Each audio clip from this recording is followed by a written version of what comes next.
Welcome back to the Real Talk Podcast. Myself, Chris, and Matthew, aka Chigs. Yes, sir. We back with another podcast. Yeah, you've probably seen another change up a little bit once again. Bro, we always stepping up the game, we bro. changing a little bit. Bro. You had the kitchen tapes. We had the Manny studio / Liverpool studio. Mm-hmm. Then we had the studio. You know about that one. But we're back with another studio. But we ain't alone today. We ain't alone, bro. We ain't alone. We got a special guest. This man is your favorite editor's favorite editor. He's editor for some of the biggest YouTubers on the platform. Currently the man behind Logan Paul's recent bangers, including his #1 trending proposal video.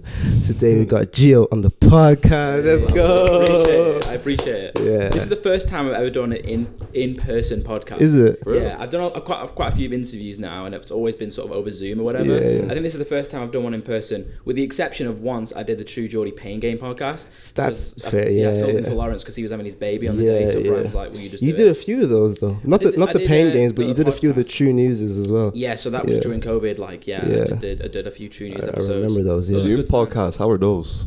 The what podcast, sorry? Zoom podcasts, how are those? I don't mind them, to be honest. I mean, only recently have I got all my setup done because in the past I didn't have a light, so all I had to do is run and get my girlfriend's ring light and sort of hang it on the lens of my camera. So it was a really sketchy setup. It was nothing like this. Like, this is like a proper setup. I don't mind them, but it's nice doing like an in-person one. Because I've been there. I used to work, for those who don't know, I worked on the True Geordie podcast, so I was there for, probably hundreds of podcasts, so being like in this seat is kind of weird. See, because we've had a couple opportunities to do like Zoom ones with other people different, but we like, just said bro, we're not doing that. You can't feel the energy, man. You have to feel your guests when you're actually here. You can't feel that properly when you're on Zoom. So we always want our people here. Exactly. Like, we even discussed trying to do like even like one-on-one episodes over Zoom. We're just like, there's no point. I think in person we just don't do it, or like quality over quantity always, in my opinion, personally. But like, and you guys have travelled here from Ireland. You're coming from Ireland. of course, we trekked over here. Trekked. Please tell me you're doing multiple when you're over it. It's not just me, is it? So I actually had there was another editor, Oh, really? I linked up with. Can you name drop? I can if I knew the name, but nah. So he does like car video. Do you know what? His first type of my intro to him was like VR type of videos. Interesting, I was like, okay, that's interesting. And now he does car videos, and he's based somewhere in London, of course. And that was an idea as well. But to do it same day, cool, yeah. But like, it got techie. Really? And now we're here, so it's just you. Wow, so you've come all the way from Ireland to interview me. Yeah. I'm honoured. I'm blessed, honestly. That's crazy. Please be. But, we trekked all the way over here. You actually were already here, though. Just let's keep it completely real. Oh, you want to keep it a book? Let's keep it a book. 50. Yeah, he was already here. Because I was in Turkey just there.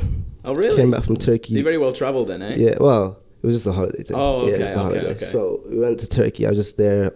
Came back Friday midday. Took the bus from Manchester.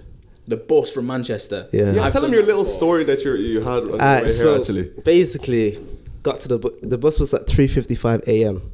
What? Okay. Yeah, so I got there. I was like, cool, it's early one, whatever. It is what it is. The game is the game.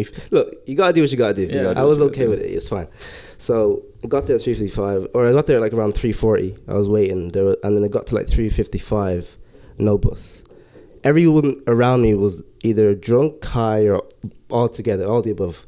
Everyone was asking me different questions because I seemed to be the only sober person there. There was one security guy there who was lying on the floor, so I don't know who he's protecting really. I don't know who he's trying to protect, but yeah, it didn't look good.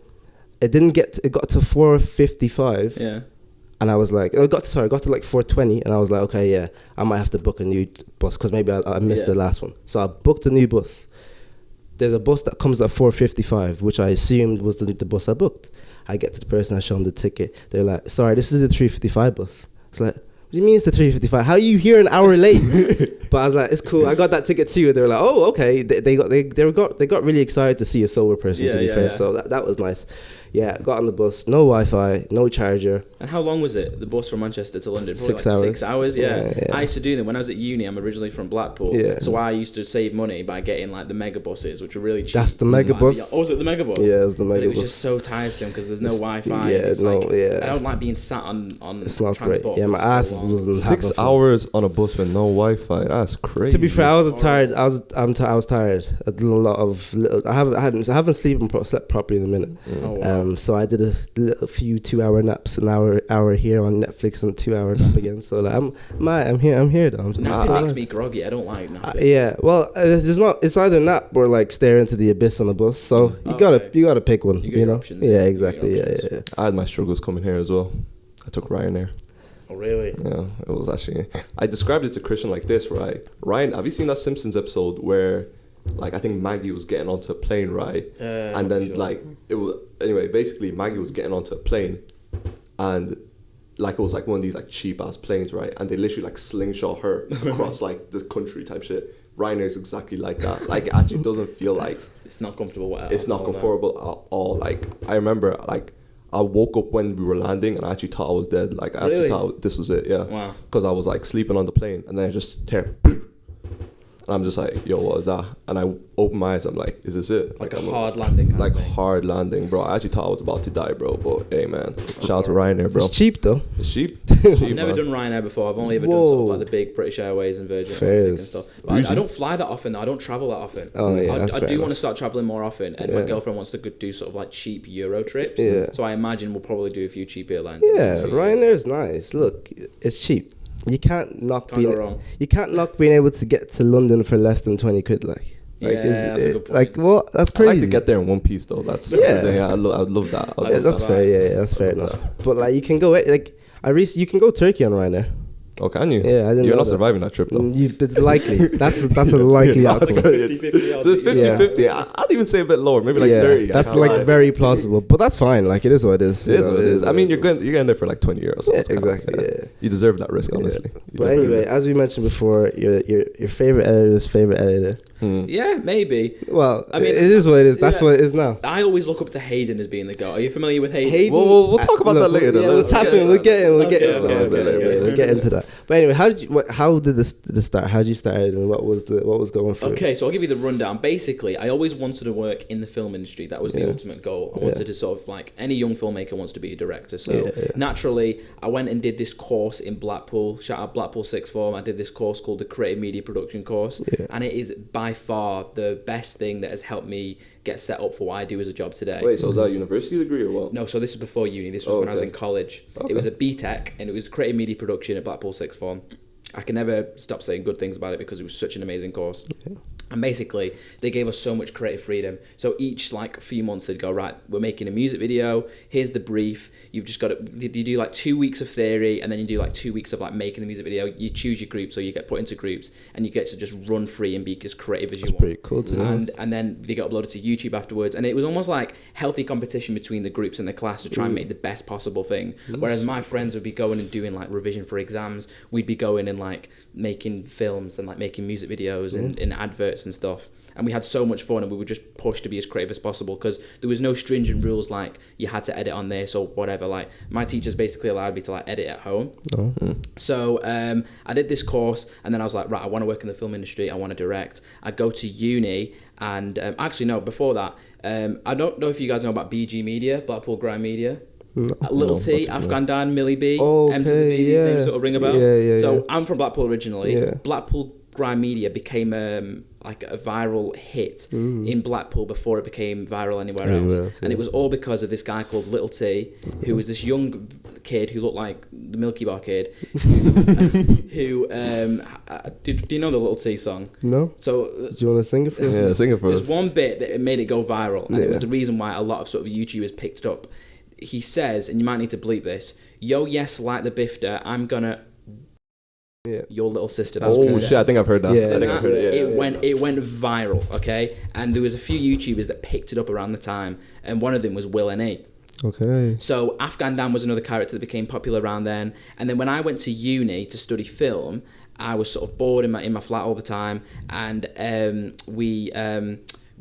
I I would stay in contact with Afghan Dan. And then by this point, I sort of became introduced to the YouTube space and YouTube, making YouTube videos and things like that. And I sort of like got in contact with Will and E, who at that point was just growing because he was making videos on Blackpool Grime Media. And I remember reaching out and saying like, oh, I can get Afghan Dan on your show, on your one thing that he did called YouTube Mastermind, where he'd get like YouTubers on and stuff. It was a great series.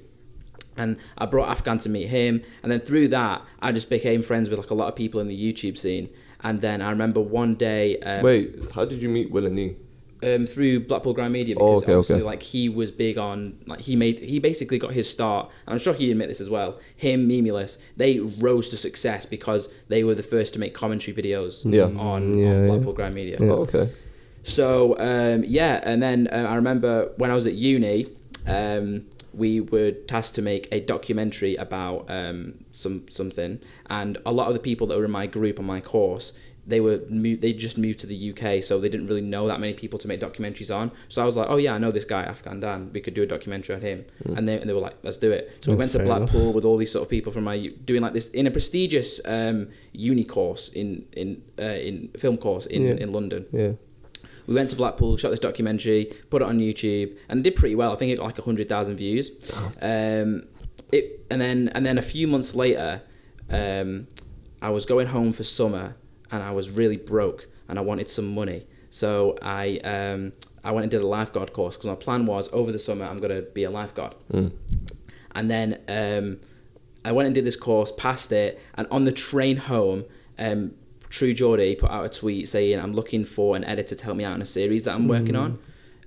Without thinking, I just like replied with a link saying, here's a cut of a biopic documentary that I did on Afghan Dan. Sent it, didn't think much of it, because I was in a good mood, because I was going back to Blackpool to get a job as a lifeguard. And then he replied to me and said, blah blah, let's do something. How many subs did he have at the time? 600,000.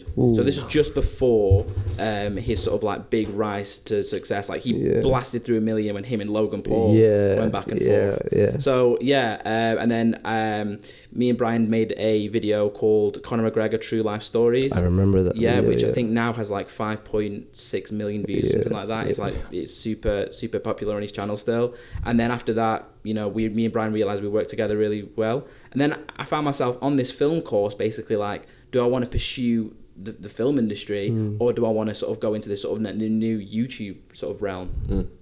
And I kind of just was like, yeah, fuck it, I kind of want to work in the YouTube realm, you know? I think it's very interesting that a lot of like editors or YouTubers started off as that path towards the film industry. Is that something that you were like aspiring to be as a kid, or was that like... Yeah, that's the reason I went and did film in at the University of Westminster, because I was like, I want to work in the film industry. I want to do, you know, work on big motion pictures and stuff. And no disrespect to people that work in the film industry, but I'm going to be honest, it's nowhere near as glamorous as they make it out to be. Like, you watch these sort of behind the scenes things of Marvel films and you go, I want to just dress up in a green suit and do all this kind of stuff, or, you know, create these films and stuff. But for the longest time, it's very old fashioned. So you're going to be just carrying equipment for people, and if you want to get into editing, for instance, you'd be like sat in cutting rooms, and it's just not. With the appeal to YouTube is, it's like being in college where it's like me and Logan or me and Brian. It's like a small group. I get so much creative expression. It's not like it's a big team. That's why it appeals to me so much more. You know. And also millions of people see it. So for instance, we made that documentary when I was at uni about Afghan Dan, and it went online and got like 100,000 views, whatever. But the purpose of that wasn't to get 100,000 views. You know, everyone else's documentary didn't do anywhere near that. No. Wow. Yeah. That's fair enough.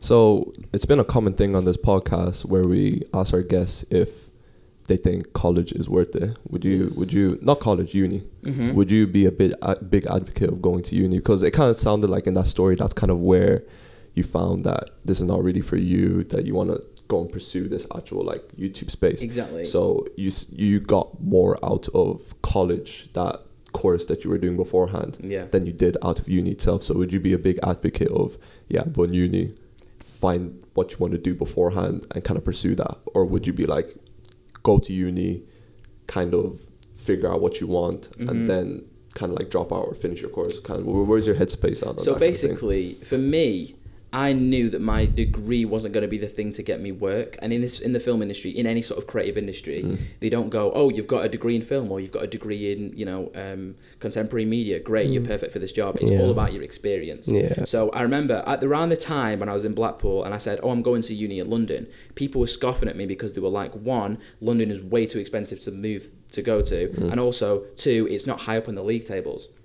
And the reason I wanted to go to uni is because I thought it gives me a 3-year sort of free trial of living in London, and I can do the course, but at the same time I can network whilst I'm out there. I can build my experience and crew onto things in a city where if I just decided to go F uni, I'm going to move to London, it'd be way too expensive for one, and it'd be much harder for me to do. So if you're in a position where you want to, like, I'm assuming you're talking about sort of the creative industry. Yeah. If you are in the creative industry and you want to go to uni, I would say use it as an opportunity to go. I'm not an advocate to not go. I'd say you should go, but you should use it as an opportunity to build experience and have like a quote unquote free trial of the city without actually having to move out there. So it's a hard one. It's kind of like I wouldn't not go to uni in retrospect, because ultimately it gave me the opportunity of being in London and therefore being able to network whilst I was out there. But like, for instance, my sister, like, she has just finished her uni course, but she doesn't really know what to do at the end of it. Yep. So it's kind of like some people just go there because it's like wasting time. Exactly. You find yourself in student debt and things like that. But I definitely think people in the creative industry should go to uni to experience a city, because ultimately it's the cities that get you the big opportunities, I think.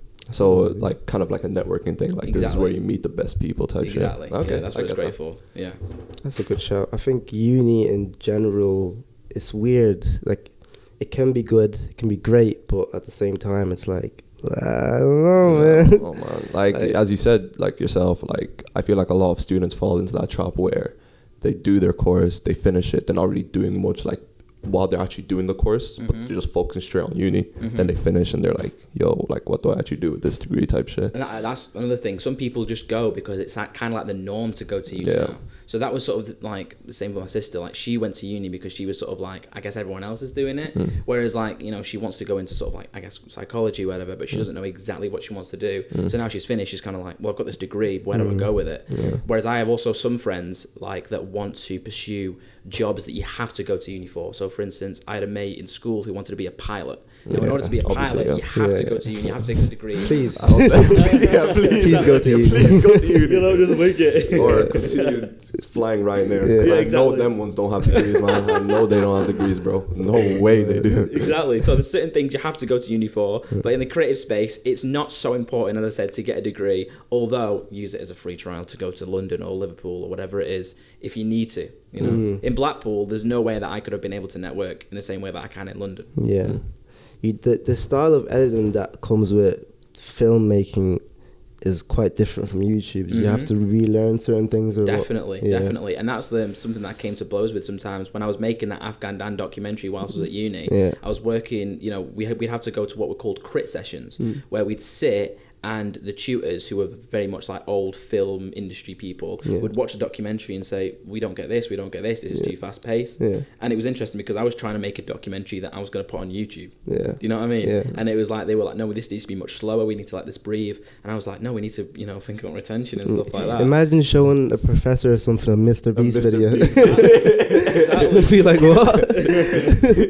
Yo, why is bro's face covering half the fucking video, bro? Like that, it's not supposed to be like that. It's chalk and cheese. It's completely different. It's a whole new literature of film. You know what I mean? It's still creative expression, but it's so different to film. It's completely different. Breaking all the rules, and especially now, it's constantly changing all the time as well. Because if you look at what was successful, I guess like 10 years ago, or even 5 years ago in the YouTube, say for instance 5 years ago, the number one guy would have probably been like David Dobrik or something like that, who was making 4-minute videos. Whereas nowadays, 4 minutes is too long. Like, people are focusing on shorts, people are focusing on like TikToks and things like that. People's attention spans are getting shorter and shorter. So how can we accommodate to that? And I think people like Mr. Beast are sort of getting it bang on now. Oh yeah, he's got it mastered. So you have your background in like kind of film type editing, and then you have your background in like YouTube type editing. Which one would you more prefer? Because I know you said that you wanted to aspire to be like a film editor. Yeah, I guess to be honest, I never ever wanted to be a film editor. I remember just feeling like I want to be sort of creative. So when I was in college, I would sort of say I want to direct it, but then without question I would always edit things. I would never go, I'm being the editor for this. I would always go, blah blah, I'll direct it, but also I'll edit it. You know what I mean? Because what I realized, and one of the reasons I like doing editing, is because you get probably the most creative input whilst you're editing, because you have all the pieces there. You know, they've gone and filmed, they've gone and got you can get the music, you've got all the ingredients in front of you, and you're the one to actually bake the cake, which is the final thing. So that's why I like editing, because it's the most creative thing. But I definitely prefer the YouTube editing rather than film, and I think it's because I've been doing it now for so many years that I've learned the sort of like the literacy of it. I've learned how it works. You know? Yeah, that makes sense. When it comes to, you said it was YouTube editing breaks rules, but in turn it creates its own rules as well. Definitely. So you have to like, it's much easier to learn how to YouTube edit though also, but it's harder to master, I think. I think you can become a film editor and like master it because there's a formula to it, but YouTube is like, you just got to figure it out. Whatever you got to work with it. You like, correct me if I'm wrong, but YouTube editors would be borrowing a lot of skills from like film editing to make the... And also vice versa. Because the thing is, you know, film editing, I guess, isn't just this sort of standard process where everyone does the same things. Like, if you look historically, because obviously I went to film school, like I also understand the history of film. In the 70s, with like the French New Wave and the European sort of like different styles of filmmaking, you look at films that were made in that period, sort of like Taxi Driver, Breathless from French director Jean-Luc Godard, and you know, The Godfather. The editing style in all these films is starkly different to the editing styles in the golden age of Hollywood films. So even in traditional sort of like film editing, they're constantly breaking the rules too. And if you look nowadays, if you watch Netflix shows, they're borrowing a lot of skills and a lot of techniques that are introduced by YouTubers. You know, especially when you watch a lot of these sort of new Netflix documentaries, for instance. So I think we sort of like borrow things from each other. You know. But I agree. Like, I do try and take a lot of inspiration from documentaries and different things that I see on sort of Netflix and a lot of these sort of mainstream like editing things. When you were working with True Geordie, was it mainly just the podcast edits and like whatever else you needed? I did various things with Brian, actually. You were the main editor though. I was the main editor, and I was also I did a lot of the graphic design when I was working with him. So the thumbnails and stuff? Yeah, I did for the longest time. It was me and Brian basically doing everything, especially like during COVID, because obviously like you know, a lot of people couldn't come in and things like that. So it basically ended up being me and Brian just doing everything.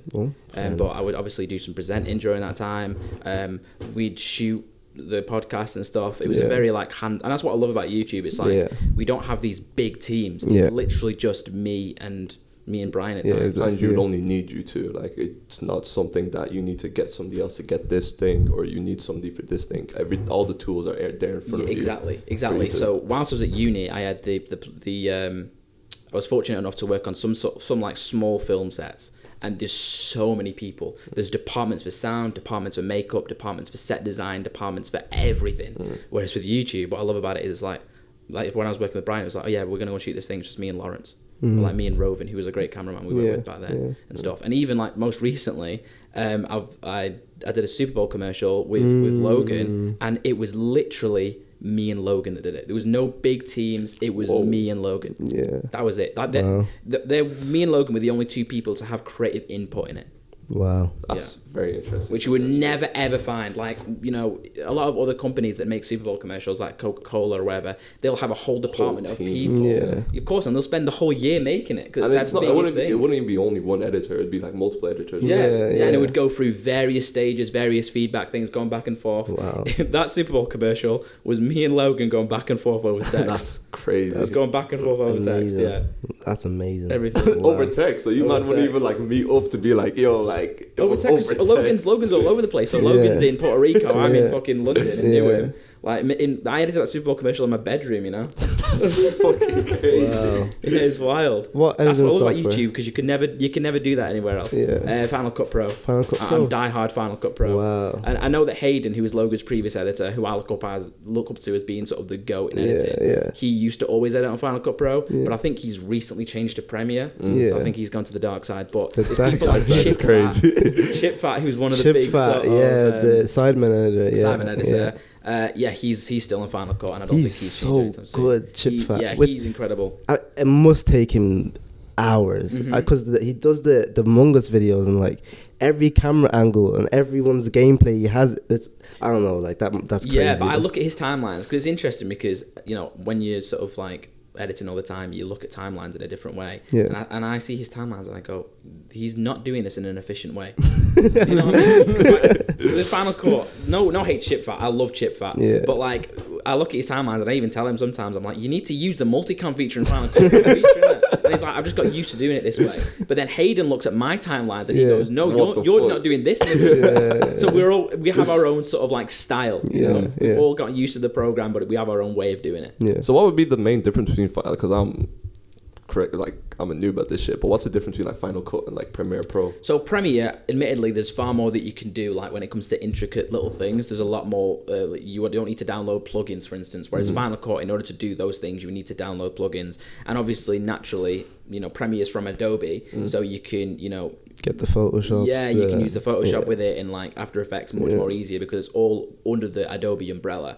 Whereas with Final Cut, it's very easy to learn. I would say that if someone's like a beginner editor and they want to learn how to edit and have pretty much everything you can do on there, but in an easy way, it's very intuitive. Okay. So I would say that makes Final Cut better. And also one big thing about Final Cut is it auto saves. So with Adobe Premiere, I think they may have recently added a feature, it does, but like if it crashes, you've lost however many hours or days of work. Yeah. Whereas with Final Cut, it's constantly auto saving. So I've had instances before where the computer's crashed and I've been able to save like hours of work because of the auto save feature. That'd be tough. Imagine a big Logan Paul video. I know. Damn, imagine the Super Bowl video. It just fucking crashes and It just goes. crashes, it's gone. Long day. I've had instances before where I've lost like days though because there's been a few issues with Final Cut, like very rare, but I've had issues before. Back when I was working with True Geordie, we'd have a series called True News, and I remember just like staying up late one night and just getting loads of it done. I had I think half the episode done. I woke up in the morning and the library was damaged on Final Cut and I lost it all, so I had to redo it all. It literally is like one of the worst feelings in the world. Yeah. I think I'd cry. I would have. We're both computer scientists, so that's like kind of like an really? error message or something like that. After like spending hours on work, so it's just horrible. That's horrible. Sinking feeling type shit. When working with True Geordie, like, what kind of how was it? Like, actually, I know we kind of went into it, but like, was it like, is that like the best? Not to compare it because I'm sure there are different experiences. It's but very different, vastly different working. I can with Logan. imagine. Will and E was the first YouTuber you started with, like that, just with the documentary. You never really did anything else with him. No, Will wasn't part of the documentary. I just got Will involved with Afghan. So True Geordie was like the first YouTuber you were working with. No, the first YouTuber I ever worked with was Halal Ham. Oh, I don't know the many box, people know that. Yeah, I know. I only know him through the influencer boxing. Yeah, so he was. This is a funny story as well. Basically, Memulous. Yeah. So he lived with Ham, and through Will and Afghan, I became friends with Memulous. So I remember I was back at uni my second year, and I went to visit Memulous just to like catch up with him and stuff. What does bro look like? I actually don't think I've seen his face to this day. Memulous. Memulous. I don't think I've seen bro's face to this day. I don't think I have either. You're very similar looking to you, I would say. Memulous? Yeah. What the fuck? Wait, hold on. Wait, he's black? Yeah. No, he's not. I was like, what? Fair enough. Nah, you got me. I ain't gonna lie. You got me. Fuck. I wouldn't say there's any particular feature of him that's that striking that I would go, he looks like this. That's probably why he covered his face. Yeah. It's hard for me to describe him. He's a good-looking guy. Okay. I think I've heard that before. And so I was going to visit Memulous one day and we were speaking and I was like, basically I really want to get a job. Because the annoying thing was I was broke during uni and I did this trial shift at Nando's and I remember feeling like I did this 4 hours and I hated it. And I remember feeling to myself like, I really want to. I have this ability to edit. I have the ability to make videos, and I would go and visit Memulous, and he'd live in this like amazing Canary Wharf place, this like apartment. Thinking, I wish. It was kind of like, I guess not. I wasn't envious, but I was like, fuck, I have the ability to do this. Yeah. So with True Geordie, it was very much like that. We had so many shows going on, and as I joined, we were adding more and more shows. So when I first got there, it was literally just we had the podcast and the kickoff, which I wasn't too involved with. Yeah. And then over time, we introduced like True News, and then the fighting content, and then the poker content. Yeah. So it got to a point, especially towards the end, where we had so much going on. But yeah, I'm very proud of the time that I was there, and we managed to make some really, really cool stuff over the time. Yeah. Yeah, True Geordie was one of the first YouTubers that I kind of like seen. Not seen, but like one of the first ones that like I actually like I was like, okay, he's captivating. Like I can, and the videos are really good. Obviously, there was the Logans, but like it was like he had less than 1 million subs, so it was like a little bit more hometown. You could kind of, exactly. Now he's like almost 2 million now, I think. Yeah, 1.999. I think he's almost there. He actually went over, but then he went back. Yeah, I felt bad for What happened there for him to go back? Oh, you don't know? I don't know. Always. It was a lot good. No, that was a real. But yeah, are you still in contact with Brian? Yeah, me and Brian, we sort of speak sometimes on WhatsApp. Interestingly, the editor that he has now is a lad called Adam, who's a really cool guy. He was the year below me in college. So he went to this is a crazy story. Before I was talking about Blackpool Sixth Form, he was on the same course the year below me, and he went to my uni, different course, same campus. Well, still a year below me. Fair enough. The entire time, we never spoke. Never. He was aware of me, but I wasn't really aware of him. Yeah. And then when it came to me leaving, and then we needed to bring a new editor in, we were doing interviews, and he applied, and he said he was from Blackpool, and then we were speaking to him in the interview, and we're like, yeah, he was like, I was in the year below you in college, in the year below, and then we brought him on, and then because he was from the same town as me and stuff, I was able to communicate with him really easily, and he understood everything, you know. And I knew, because obviously he went to the same course I was on, Blackpool Sixth Form. I knew that he was good. I knew that he had the good training. Yeah. And he's smashing it now. He's making some really, really cool content for Brian. What does an interview look like for an editor? Oh, you know what's funny? I'd never actually done an interview. Yeah, I was very lucky. With Brian, I basically just I applied through his thing, and he was like, yeah, I want to go with you. Yeah. So he pretty much made the decision on the spot. And with Logan, it was very similar. Now, I've done some interviews, and it was basically me and Lawrence McKenna, who's the co-host on the True Geordie podcast, for those who don't know. We basically do like the Zoom interviews. Oh. Yeah. So, but we want to get a gist of, because what's most important in the YouTube space is you're bringing someone into the family. You want to know that you're able to sort of like vibe with them. Yeah. That's more important than having someone that's like elite straight away. Someone that's passionate, that you're able to communicate with, and also get them to the point where they're able to be at that top level eventually, but work them there. So the way that Brian used to say is, I don't want the finished article. I want somebody that we can work and make perfect for us. Mold. Yeah. That's more important. Because like when I first started with Brian, the stuff I was making wasn't great, but I was able to sort of work with him to become better and better. You know? Because you don't want like a finished product where they have their set mind of doing a certain thing. You don't want a stubborn editor. No. Yeah, exactly. No. They're going to most likely be stubborn, because they're going to be like, yeah, I know how to do this thing. Exactly. Not going to listen type shit. Exactly. So yeah, I get that. 100% get that. Did you ever make an edit for Brian and he was like, nah, can't put this out? He was like, I can't put this out. Yeah. No, me and Brian, we came to blows a few times, like over things, because obviously Brian was very like adamant about certain things, and he's a very creatively strong mind, and obviously I was to some degree as well.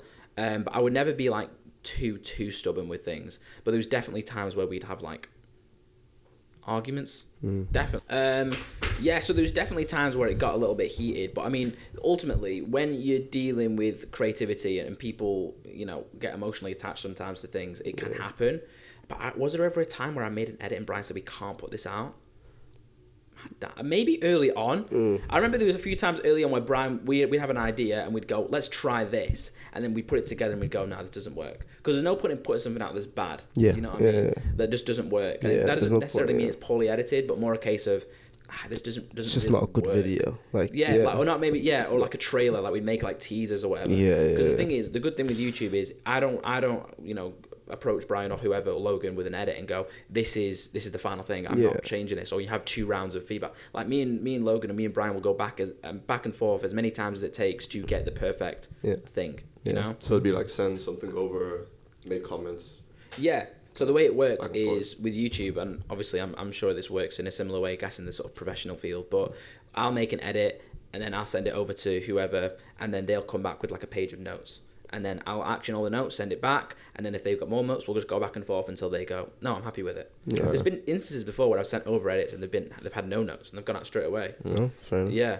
But Brian That was must feel good. Oh yeah, but Brian was very particular with things, and obviously he's Brian's a visionary. Like he's able to sort of like, and Logan is obviously as well, but like they're able to visualize what the final thing will look like and feel like, you know, and both of them definitely respected my sort of creative input too, which is obviously important. And then one of the main reasons I wanted to work in this field because of the amount of creative input I'm able to have.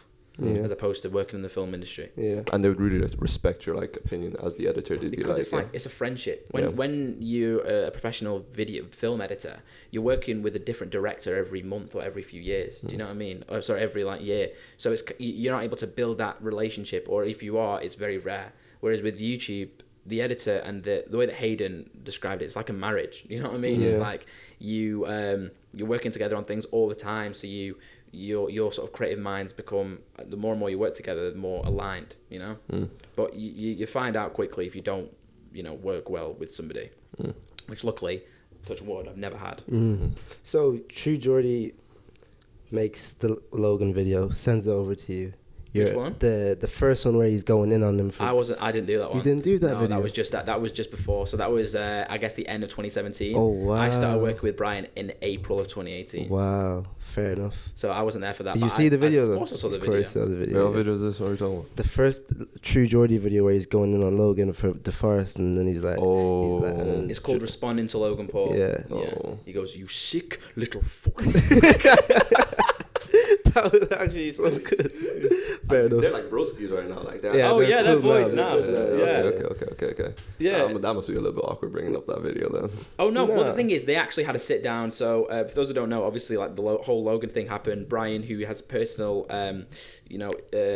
personal experiences with suicide and things like that, you know, it really hit home for him. Brian made a very famous video responding to Logan Paul, "You sick freak," all this shit. And then when obviously KSI and Logan fought, Brian had Logan on his podcast, where Brian was able to express directly to Logan, you know, his thoughts on the video, and Logan's had an emotional maturity that's like unlike 100%. anything I've ever seen. 100%. So impressive. You know? That podcast where he had Logan on was like extremely impressive because it was like just like bringing out emotion in the most entertaining and perfect way and showing them, this is actually how you made me feel.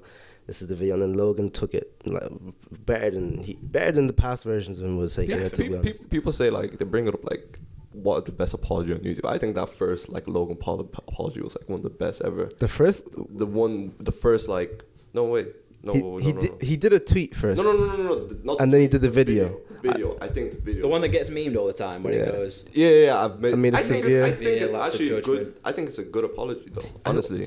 The thing is, with something like that, I guess you can't really apologize immediately. Well, obviously you've got to apologize immediately and make it direct. Yeah. But you know, it takes a long time for people to sort of like forgive you. And I think one great thing that Logan did was the Suicide Be Here Tomorrow video, where he did a whole sort of like a thing where he said, "I'm pledging $1 million to suicide charities," and he allowed, you know, people affected by suicide to share their stories. That was a very, very good video, and I think that came out like a month or two after the incident. Yeah, fair enough.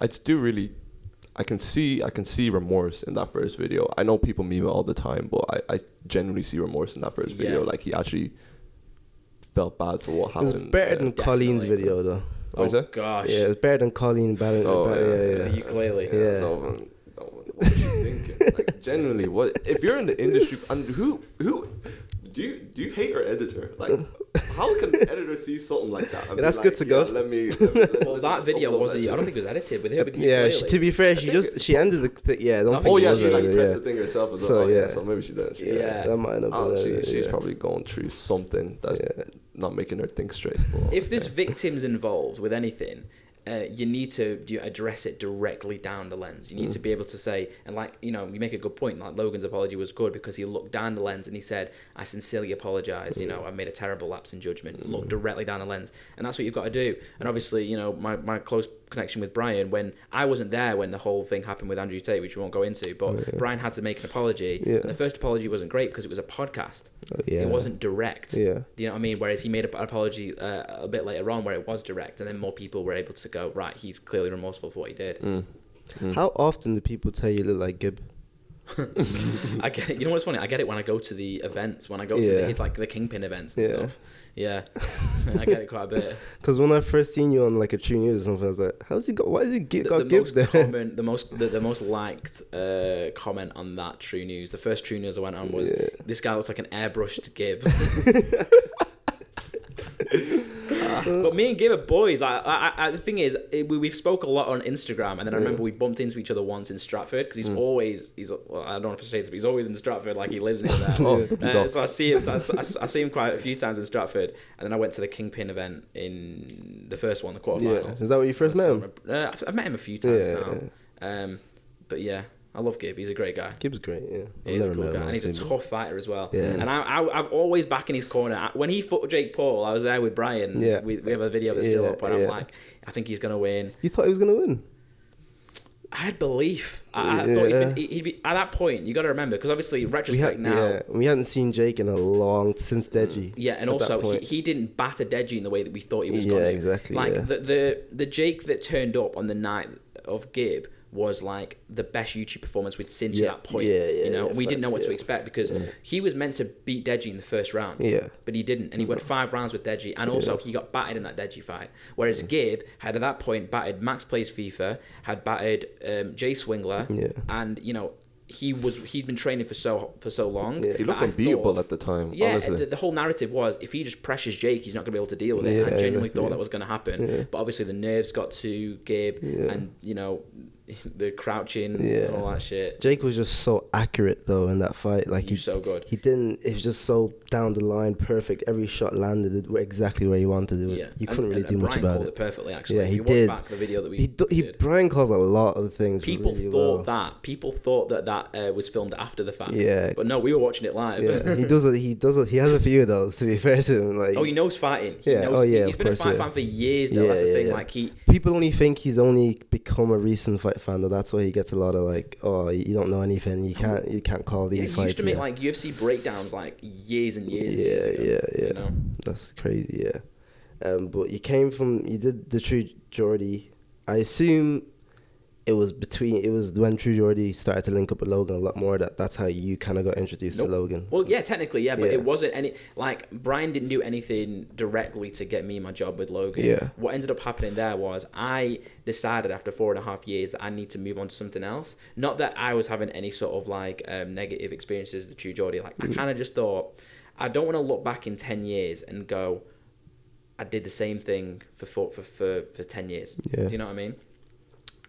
So I kind of was like, I need to sort of roll the dice. I need to sort of like take a risk, and I might fall flat on my ass. I might end up back in Blackpool doing fucking Afghan dancing, but I at least need to give it a shot to try something different because I just want to have like a change up in life. I became too content. I became too sort of like doing the same. Yeah, comfortable. Even though week in week out we do great podcasts where I'd meet like top level fucking UFC fighters and like Louis Theroux and Tyson Fury, all these people. I was like, I kind of want to just have a change. I didn't know what that was. I didn't have a plan.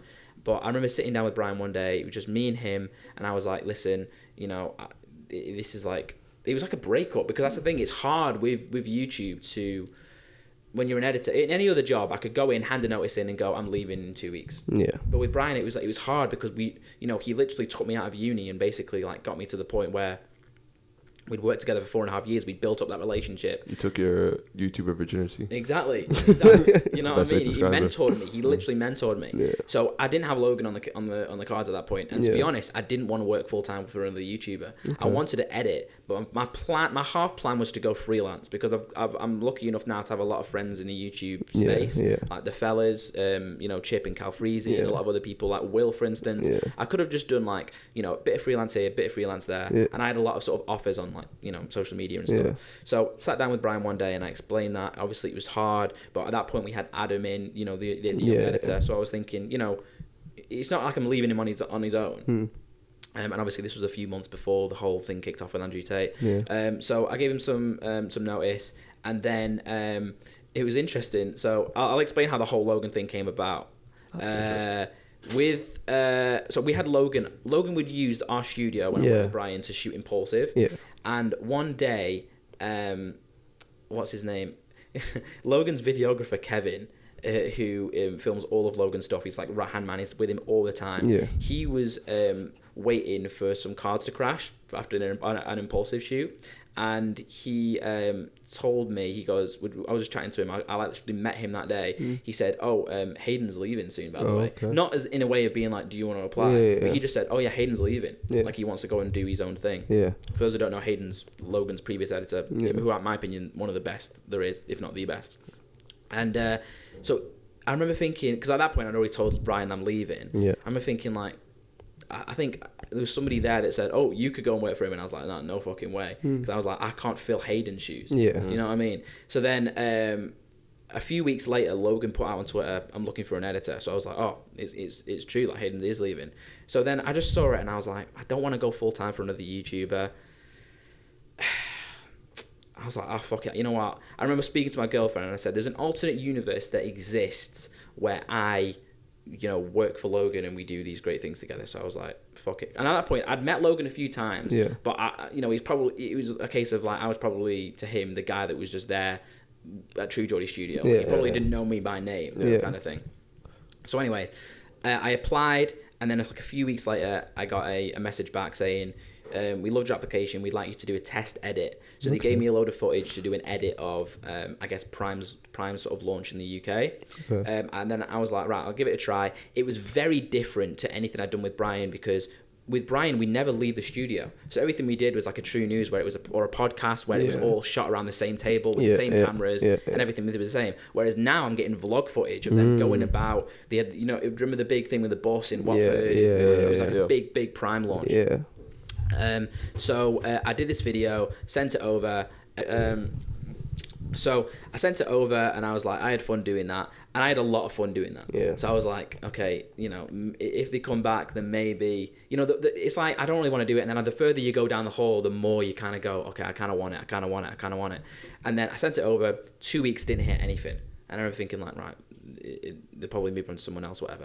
And then I got a direct email from Logan. So this was from Logan to me saying, blah, blah, blah, this is exactly sort of the style I'm looking for. There's a few people we're testing at the moment.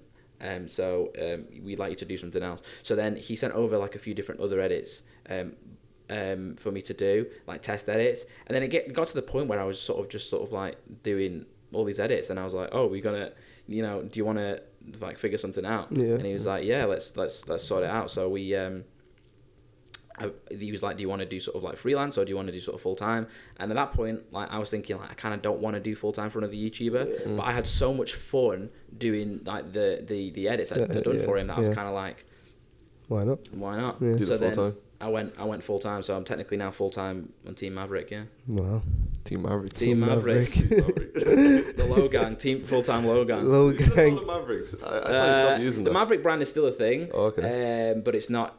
He doesn't use it as much, I guess. It's all over with sort of WWE gear in that though. To be fair, fair enough. So I've worked with Logan now coming up to a year. And it's great because it's very different, because with Brian, I'd always have to go to the studio and things like that, which I loved doing. Like, it was nice to get up and go and see Lawrence, who I was very good friends with, and the other people. True Geordie back then had an amazing team. I'm not sure how many of them still work there now, but we were a family, like, especially with the kickoff and the knockout and all the different, and the showdown. We were a family there. And so it was kind of weird working with Logan, and then obviously always being remote because I'm doing everything from home. But it's nice because obviously I get to spend so much more time with my girlfriend now, who lives at home with me, who moved down from Blackpool too. So I basically have my office in the other room, and me and Logan just do everything remotely. The only difference obviously is as well, he's on different time zones all the time, and he's all over the world. So sometimes I don't know where he is.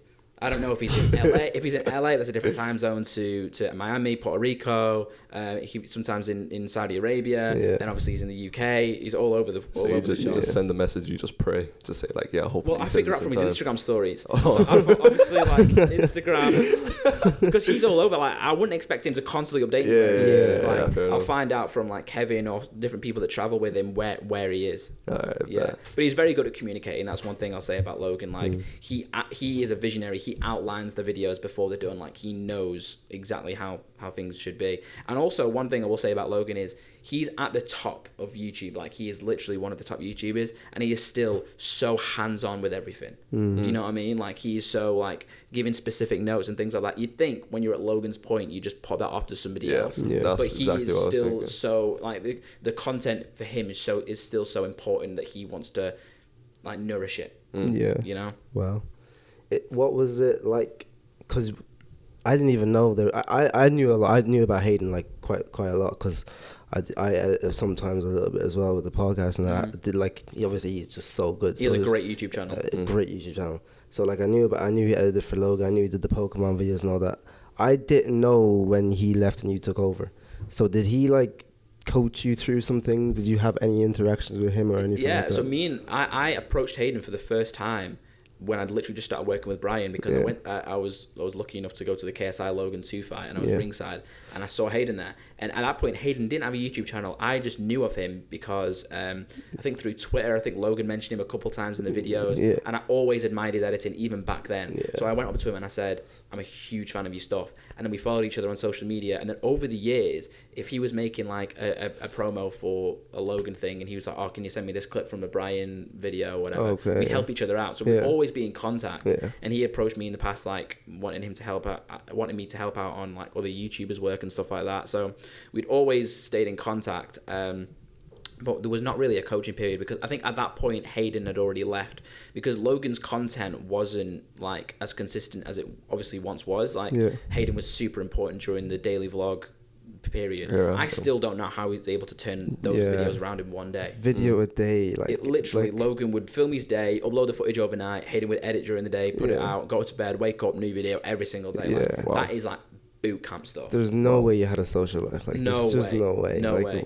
That's it, like Maybe that's how he got so good. Like, he was just constantly doing it, like, over and over, drilling it into his mind. Exactly. But one of the main reasons, I didn't mention this before, why I was keen to take the Logan job is, as I said, I did look up to Hayden as being the best, and it was like, okay, well, this is the position that the previous best in the world had.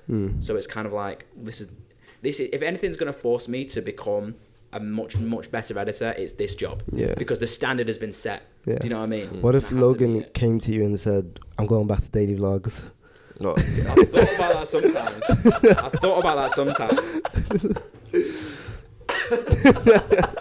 I'd have to do it, man. I'd have to do it. Oh my god. The thing is, for me, I'm like, I don't cower away from challenges. I would go, let's do it. Yeah, you have Logan, to. like when Logan DM'd me that one night and he said, he goes, basically, you're making a fucking Superbowl commercial. I was like, that must be jarring. But the thing is, there's certain things with Logan that it's hard to relate to people, like, because like I'm trying to talk to my girlfriend about this. I'm like, how do I explain that I'm editing a fucking Super Bowl commercial? You know what I mean? And the stress that comes along with, like, if this edit's not perfect, 100 million people around the world are going to see this. Do you know how much it costs for a Super Bowl advert to be on? Apparently, like slot? 7 million. £7 million pounds. So he's banking all of that on you. Wow. Exactly. One little fuck up, all that money. Exactly. And I'm going back and forth with like Fox or whoever it was, like, to get all of this, because obviously the edit has to be in a certain format and have all these. I'm having to learn all of this sort of like commercial jargon, you know, to get this advert on the air. And it's so hard to do because it's like I'm just this like young editor from that in the YouTube space. I don't come from a professional background, you know. How long did the edit actually take you? Well, obviously, we go back and forth. So I think overall it was like a 2-week process. Okay. 2 weeks. That's not bad at all, Really, really good. Yeah, but the thing is, we sort of had an idea of what we wanted to do. Because I think Logan had different ideas, but then at the end, I guess he wanted to make something that was different to a lot of the other Super Bowl ads. Because naturally, when you watch Super Bowl ads, they're very much like a scene from a film or something. I was about to say, like, once you have to do like the storyboarding and all that shit for the... Of course, exactly. But like, you guys just said, this is what I want. Come back. Yeah, with the footage. Logan, what he wanted to do was sort of create like an oversee of Prime, and he wanted to go, this is all the amazing things we managed to do in a year, because at that point Prime had only been going just less than a year. Like, I think it started in Prime was launched in January 2022. The Super Bowl advert was February 2023. But Prime had done so much during that time that Logan wanted to encapsulate that in sort of like a short montage kind of thing. And he wanted to make it look like a YouTube ad rather than like a Super Bowl ad, because he wanted to make it more authentic to what it was. Yeah. And people had the criticism of that, but ultimately, I was proud of how it turned out. But for me, the more exciting thing than it being on the Super Bowl was I'm a big UFC fan. Yeah. And it plays in the UFC arenas for all of the events. Yeah. So I've been to the UFC events and seen it play in the arena, and I'm like, that's to me crazy, is like, I get goosebumps every time. Yeah. Like I went over to Canada in June to see a UFC event and meet up with a friend, and just like traveling all that way and seeing my advert play in the arena was like, be like, yo, bro, it's goosebump shit. Like, even with the little like graphics that play, that's you as well. Yeah, exactly. Yeah, wow, yeah, but that's the thing. Even with Prime, it's a similar thing. Like we don't have like a massive team, like a big marketing team. We're still sort of like, I think Logan said this. I think there's nobody that works for Prime that's over the age of 30. Like we're a young. That's the thing. Like we're a young, destructive team of like industry destructors. Yeah. But the thing is, that sets you apart from all the rest of them, because all these other people are kind of like set in the ways, formed. They're already formed. Like the way you said it before, they've already been formed. They can't really break away from the thing. But you guys are all like kind of flexible type shit, and it stands out. Obviously, like I seen the ad and I was like, this doesn't look like a Super Bowl ad. But it's different in a good type of way. If you know what I mean? A YouTube ad, But ultimately, like that's the thing. Like we made history with that, and I'm so proud of it, because it was not just a Super Bowl ad, but it was the first ever creator-led business to have a Super Bowl ad. So we've like. There can be like Mr. Beast can make one next year, or whoever can make one next year. But what I take so much pride in is the fact that we were the ones to put the flag on the moon.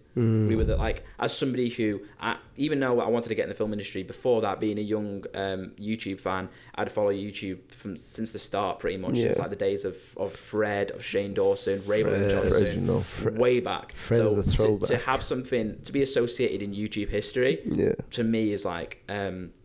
You're Neil Armstrong, bro. So proud of that, yeah. Wasn't Mr. Beast in a Super Bowl commercial that same year? Yeah, but it was for something else. Yeah.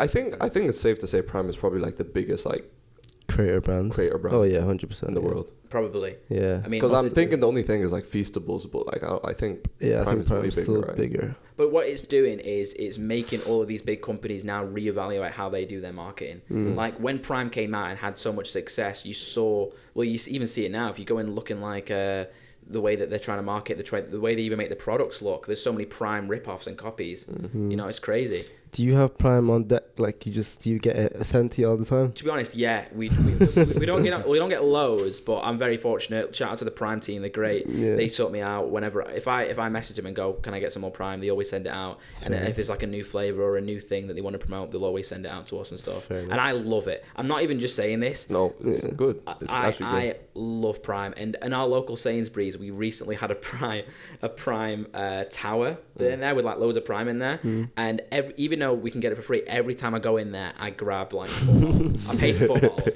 because I want it. I kind of want it to sell well in my store, so they keep sending it there. Yeah, you know what I mean. If that makes sense. I mean, genuinely, I think it's also like a really good product. Like it definitely. genuinely is a really good product. Like it wouldn't be as big as it was if it wouldn't be as big as it is if it wasn't actually genuinely good. So it is. Definitely. It speaks for itself, to be honest. Exactly. And the thing is with Prime as well, I used to be a big energy drink drinker, and I don't mind Prime Energy. Prime Energy is obviously great as well, but especially with the hydration.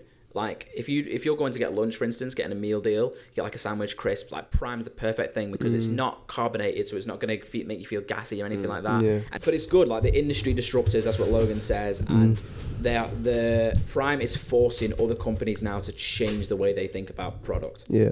On every level, and not just like the smaller companies. I'm talking like PepsiCo, like the top. Wow. Are having to think like, you know, they're causing issues for us. Yeah. You know? Well, so they're taking business away. They're taking like. Yeah, they're taking market share every month, more and more. Wow. Well, I assume what Logan and KSI want is to eventually be acquired by either PepsiCo or like any of the big drink brands. That's probably what they want. I'm not Logan or KSI, but I assume they want their big payout, and then it's like, you know, then they can just do their thing. Exactly. Yeah. Like, I don't know though. That's, you know. I feel.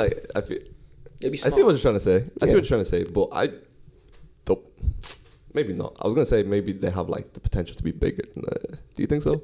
Of course they do. What do you mean? they like potential like To be he the was saying like he biggest. wants to be bought out by them, but I'm saying like they bigger might than be them. bigger than them. You know what I mean? I think like, the thing is with like PepsiCo and those companies that are under PepsiCo, like Pepsi and Gatorade and things like that. Yeah. The thing is, obviously, they've been going for so long Yeah. that it would take a while. But I mean, there's you potential. can't doubt them. You can't doubt Yeah. them. They keep breaking boundaries, Yeah. and also the things that they do to market, like obviously with Logan and WWE, WWE, with yeah. when Logan frog splashed onto JJ wearing the Prime That Bottle was outfit. crazy. He's Yeah.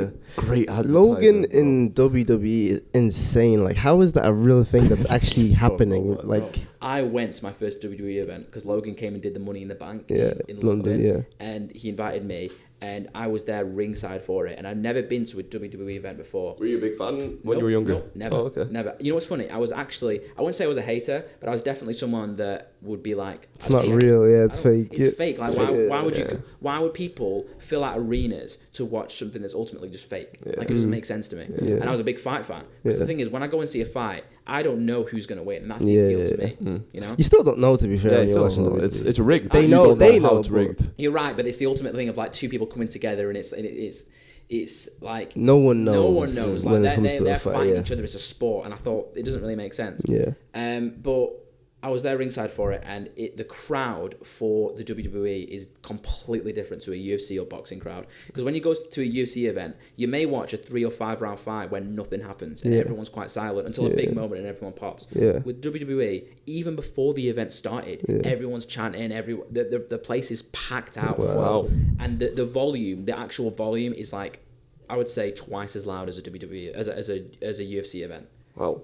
And obviously I was there ringside, so I was seeing all of, like the athleticism of not just Logan but all of these guys, these huge guys that are like throwing themselves off ladders and things like that. Yeah. It was wild. Wow. Wild. But yeah, Logan, he's sort of perfect for He's it. so good. Like, why is he so good at it? I mean, like, he did wrestling when he was. no, but it's not the same though. Rest. I mean, high school even, wrestling. even at that, he's quite an athletic person. Of course, yeah. so, Yeah, but it's like being an athlete and like an actor at the same time, Yeah, and it's doing them both so well. It's just impressive. Like, Yeah, and he's on the ground and stuff and doing all the facial expressions. yeah, like, Because there's so much that goes into it. Yeah. And I learn more and more about it all the time. Yeah. But I mean, I have so much respect for anyone that participates in the WWE because Yeah. it is tough. Yeah, And things definitely. can go wrong so easily. And then Yeah. you've got to think on the spot. Yeah. How do we, change this? Yeah. They're like Yeah, improvising. how do we change like a different, we've got to improvise, yeah. Yeah. It's crazy. Have you ever done any editing for the Sidemen? Sidemen, no. No? Never, no. I mean, I'm trying to think. I've met all the Sidemen, I think they're all Yeah, cool guys. yeah. But I don't think I've ever worked for them. And to be completely honest, I don't really watch their content. Fair No, enough. and I never really have done. Some of the stuff I like, and I feel like they're definitely all funny guys. Yeah. Although I've never really been a huge fan of their content. Fair enough. The sort of stuff I watch. What type of YouTube videos would you watch? You know, if it's were funny. A gonna lot of watch? videos that I watch on, like a lot of YouTubers I watch aren't very popular. So like, who do Name I a few. watch? There's these like I was big into fitness like a few years ago. So there's this fitness channel. It's not even a fitness channel. It's like they're called the Delray Misfits. Okay. So they're basically these like group of like these like weird guys that like are part of the fitness community sort of, but they aren't. They're all kind of like a bit of a whack pack. I like when I watch YouTube, I'll watch like the Howard Stern show. Yeah. I'll watch episodes of the Howard Stern show from like the 90s. Fair enough. I do that as well. You know, Yeah. that'll Yeah. come up on my like recommended. And I'll be like, yeah, why not? Just pop it in. I'll rather watch that than watch like new YouTube Fair stuff. enough. Yeah. A guy called Tyan Booth. Are you into boxing? Yeah. You know Tyan Booth? Yeah, of course, So I yeah, watch him. yeah. Like I love him. Yeah. And then there's another guy who is a good friend of mine now. I'm not sure if you've heard of him. Brody TV. Brody. I think I've. You heard guys of have done a before. True News on him. He's been on. Yeah, that definitely. So Yeah. if you've got any limits when it comes to humor, I would suggest not watching Brody TV. You do not give Brody is, in my opinion, one of the most talented YouTubers. The problem is he absolutely refuses to play the game. He doesn't want to play the game because he has this. And the reason I went to Canada was to go see him because he's someone that Brian introduced me to because Brian was a fan. And then I said to him, "Oh, it'd be funny if you came and streaked the pitch when he does the Wembley Cup." And he came over and he did it. Yeah. And he stayed with me for a bit. And I had a chat with him in Canada. And I said, "You need to change your sort of content up because you aren't really like." hitting the marks right now. Like, Yeah. if you want to grow, you need to play the game. Yeah. Like, I work with Logan now. Like, Logan is constantly thinking, what can we do to appeal to new audiences and things like that. And he's at the top. Yeah. And Brody's like, there's going to be a time where a video I have will be viral. So is there a thing where he's not like advertiser friendly, or he's just not kind of playing to the algorithm or like the trends of the time or something like that? But when I say he's not advertiser friendly, like, he'll use copyrighted music. Oh. He'll say literally anything. I'm saying, and he will just say anything. And his thing is short comedy. But his editing style and his personality, like, he has ADHD, and he's like, he is the most wild person I've ever known in my life. But what I like him is because he's just so authentic. Yeah. Do you know what I mean? You know what you should do? You should do like streaming or something like that. He does do streaming. Okay. And he actually, he's very similar to TGF, and he's inspired by TGF. And once Jay from TGF actually donated a grand to him. Wow. And he has so much potential. He just refuses to play the game. And I really want to get him on Misfits to fight on Misfits, but he's not too game to do that. And also, I don't think the Zone would allow that to happen. That's. He's very much like, are you guys UFC fans? Yeah. Colby Covington. Yeah.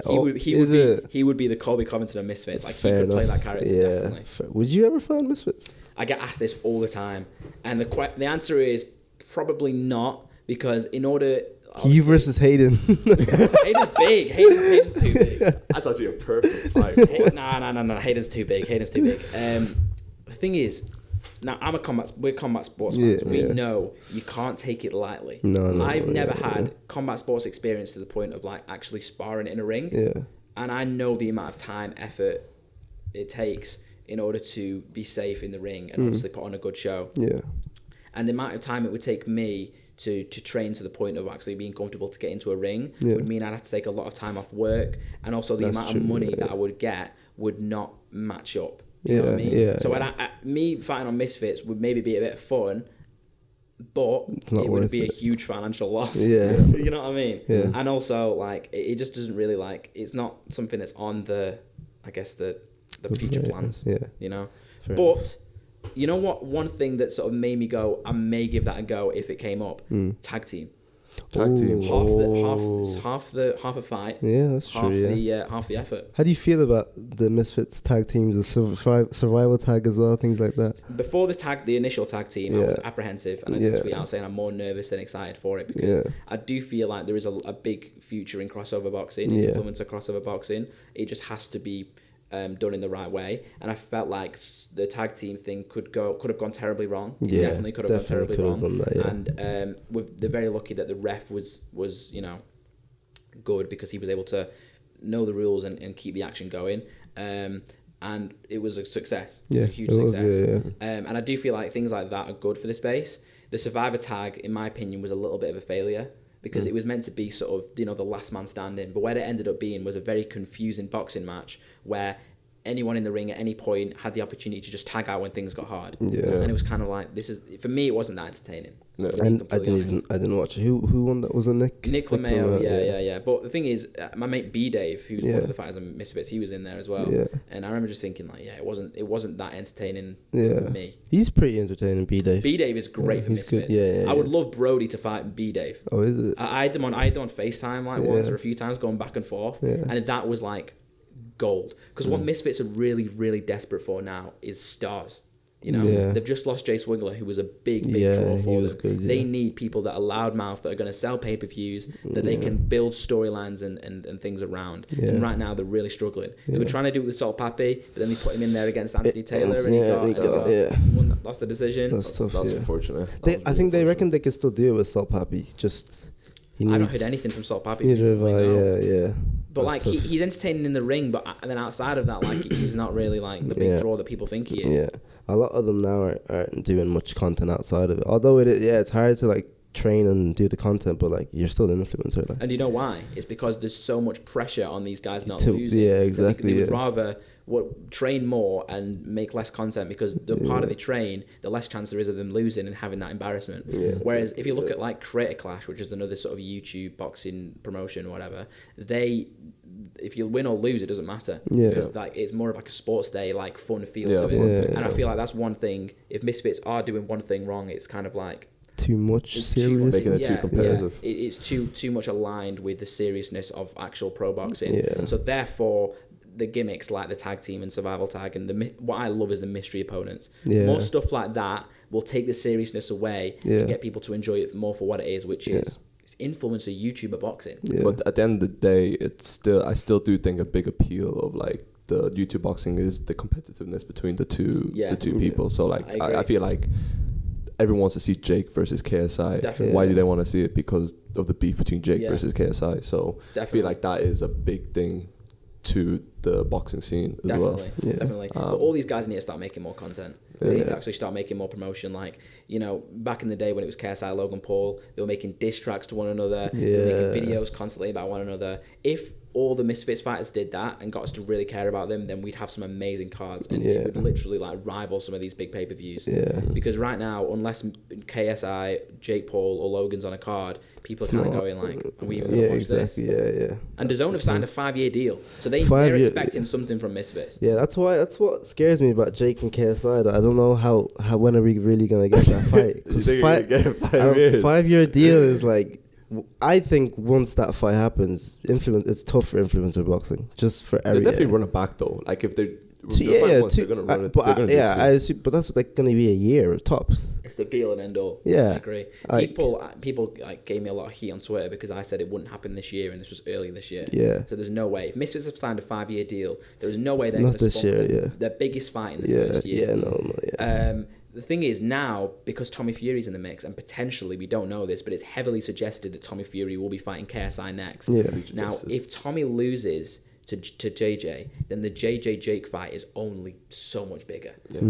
Because for the longest time, we thought, there's no way the JJ fight's going to happen, because Jake's up here, JJ's here. Whereas if JJ does manage to beat Tommy Fury, then that makes it so much more calm. If KSI beats Tommy Fury, wow. The internet would fucking... I assume you're going to be there for 100%. that. You're going out just today, Manchester. Obviously, Logan's fighting on that card too. We don't know who Logan's fighting yet. Well, we don't know, We don't know. It's heavy. There's heavy suggestions of Dinner Dennis and things like that, but you know, we don't. I would love nothing more to see Logan smash. He would like touch him like badly, like. The thing is with Dylan Dennis, first of all, he's not a boxer. The guy is a Bellator grappler and a great grappler. Yeah, he's very, very. He was grappling there with Pereira before he was his next fight. Oh really, Alex Pereira? Yeah. Wow. Yeah. So he's top level, and obviously he's the main grappling guy to Conor McGregor. Yeah.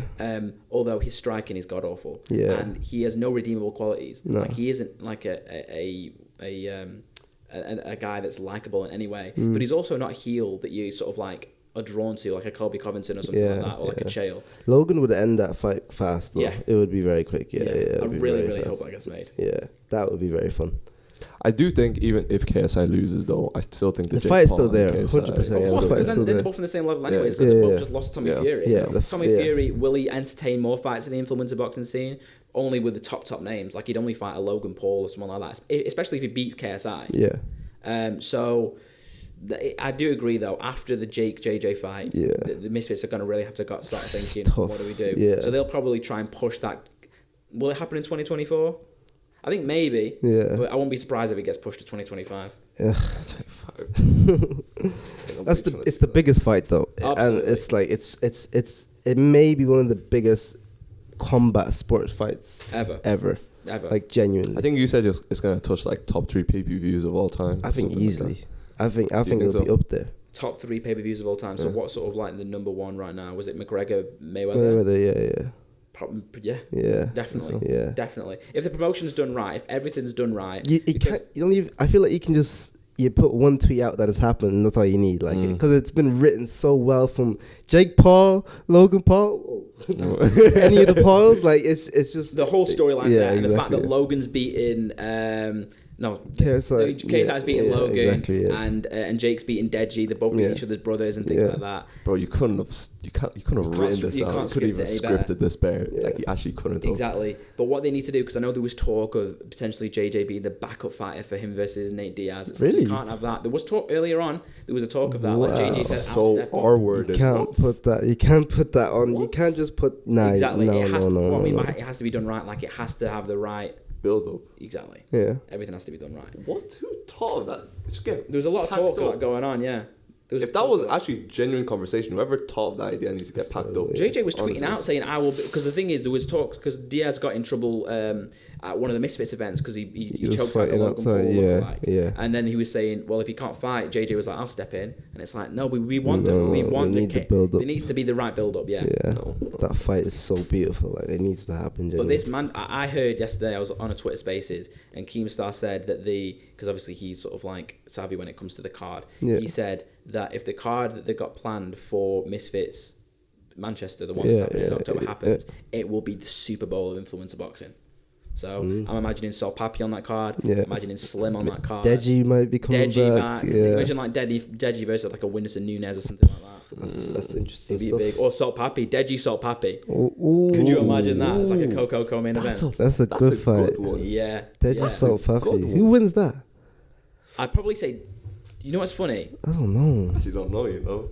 That's why it's a good fight. Yeah, Deji's been looking good recently. I mean, but Salt Salt Papi. Papi literally just lost as well. Like Yeah. maybe before his like last loss. Salt Papi's got knockout power. The thing is, if it's a 5-round fight, I'd probably lean towards Salt Papi because I feel like if he lands on Deji, I feel like he could seriously hurt him. Yeah, Salt Papi is so smooth and slick in there. Like when I first seen him, I was like, "There's no way." Like he must have been boxing before. Like he's Definitely. He's well, too he fought good. Ham, so he fought like a good friend of mine. he And did, I remember thinking Ham's going to destroy this guy because I know that Ham's got a pedigree in boxing. Yeah. Do you know what I mean? And he's only had wins before that. Yeah. And he goes against this Salt Papi who I'd never heard of before, and he just toyed him. Yeah. He toyed with him for 3 rounds.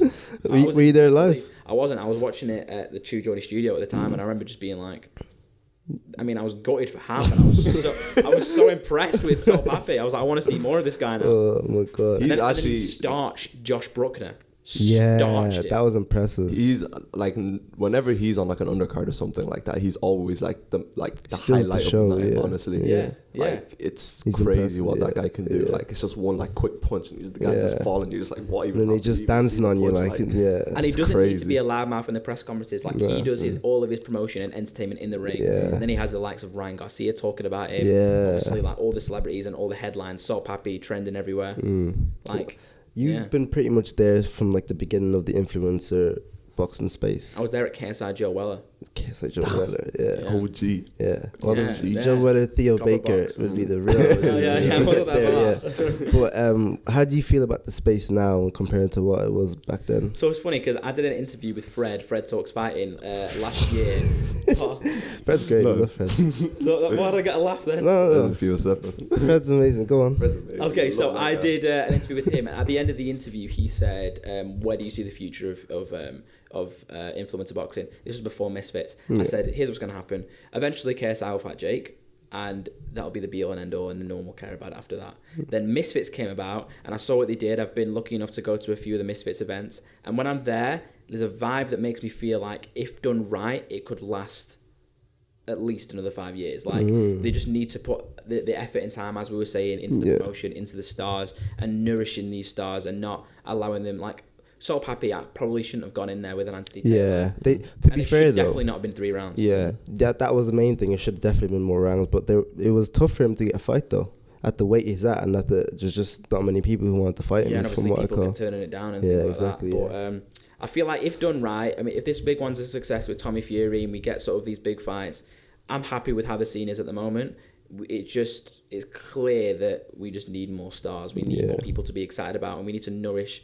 But for me, the storylines are more important than the gimmicks. Yeah. So I that's don't want to true, see yeah. another card that's just full of gimmicks like survivor tags and tag teams. Yeah. I'd rather them put more effort into making documentaries of the storylines and things like that. And I feel like Kingpin is great because Kingpin competition have as well. created competition for Yeah, them, yeah. and also the promotion, in my opinion, for the Kingpin quarterfinals, so not the one that's just happened, the one before that was done excellently. It was The way they great, did the yeah. documentaries, the way they did the storylines. And Wade's having much fun as well. Oh, Wade's having a great time. He's having a great Wade's having a time. lot of fun. Yeah. So things like that. Yeah. And I feel like once the tournament finishes, if some of those fighters came onto Misfits, it could be something that really makes the scene exciting. And even with the way Misfits allows, because Kenny and like a few of them were like mainly Misfits fighters, so that they allow them to go over because they know it's good, and then it's gonna come over later on. It's gonna be like I mean, KSI fighting the winner would be pretty cool. 'Cause that would be like kind of the main thing. Yeah. But how do you like KSI versus Gibb?